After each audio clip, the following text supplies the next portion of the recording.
Welcome. I am Lucinda Curran, your host for the 2016 Environmental Sensitivity Symposium, and today I'm introducing you to Andrew Hall Cutler. Hi Andrew, how are you? Pretty good. That's good. I'm so glad to have you here. I'm very excited about it, so thank you for joining us. Thank you. Now, your work is linked to environmental sensitivities. Can you tell us a little bit about this, please? Yes, a very common cause of environmental sensitivities is the endocrine and metabolic impairments that people get from exposure to mercury or arsenic or other toxic metals. The combination of mercury and arsenic happens to be particularly difficult, make them particularly sensitive.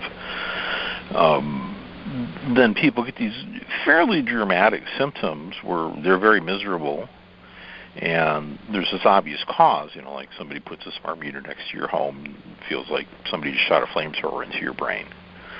And they have a hard time figuring out it's not just that the smart meter is bad, it's that they're sensitive to it, something else is causing that sensitivity.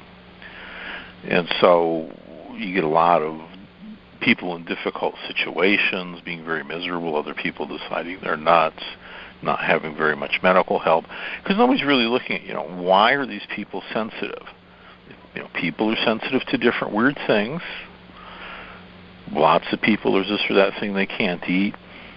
Some people have a beer, they stagger around, they're ready to fall over. Other people drink a six-pack, you can't even tell they've been drinking.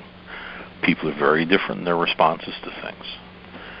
And one of the things that makes people very profoundly responsive to environmental toxins and environmental electromagnetic fields is heavy metal toxicity. And you came to this area partially through your own journey. Could you tell us a little bit about that? It's the same long, sordid story of most people, though I did not become chemically or electromagnetically sensitive. But just very allergic, very asthmatic, very fatigued, spacey, having a very difficult time kind of keeping up with the world, more social withdrawal, so on and so on. And eventually, it was like I figured it out. It was one of the local alternative doctors said I had mercury poisoning from my fillings. And my journey started to figure out what to do about it, since the stuff he was saying didn't really make any sense. And then, of course, the first question became, I found this credible being a chemist. There's a lot of lore in chemistry about how horribly toxic mercury is, but it's like, is that really what I have? When all the other doctors in the world are like, nah, they're perfectly safe. So I looked up a lot about mercury, and it's like, well, yes, it's very much what I have. If I read any good symptom description in the older books where the doctors had actually seen people they knew had mercury poisoning, that was like, yeah, that's me. When I read the new books by the doctors that hadn't seen people that were accepted as having mercury poisoning, they didn't understand the older books they had read, and they were very confused in their descriptions. So then I spent some time figuring out how to get myself chelated and got a lot better. And some other people who I had, the internet was just starting to be a thing at the time. I was just doing email, had a list server about mercury I had found.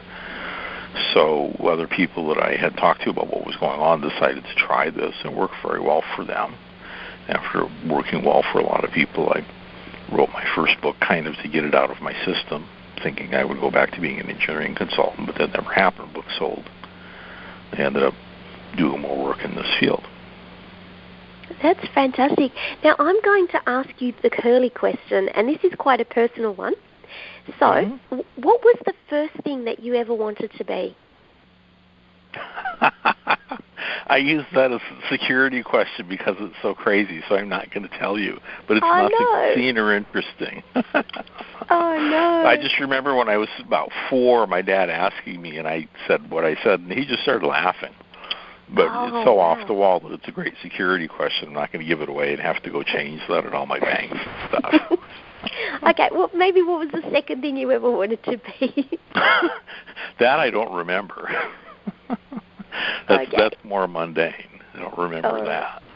This is from back, being, like the first memories you have of being a little kid that are pretty disconnected. Yeah. All right. Well, we'll skip that one then. So what is something that inspires you? In a lot of ways, how much poor, sick, toxic people figure out very complicated chemistry and biochemistry. I wrote these books. They're not particularly easygoing. I talk about this complicated stuff online. I try to make it as straightforward as I can. And I try to explain this to physicians, and it's like too hard. They don't want to deal with it. You get high school dropouts who were trying to be ballerinas and then got sick. Figure it out.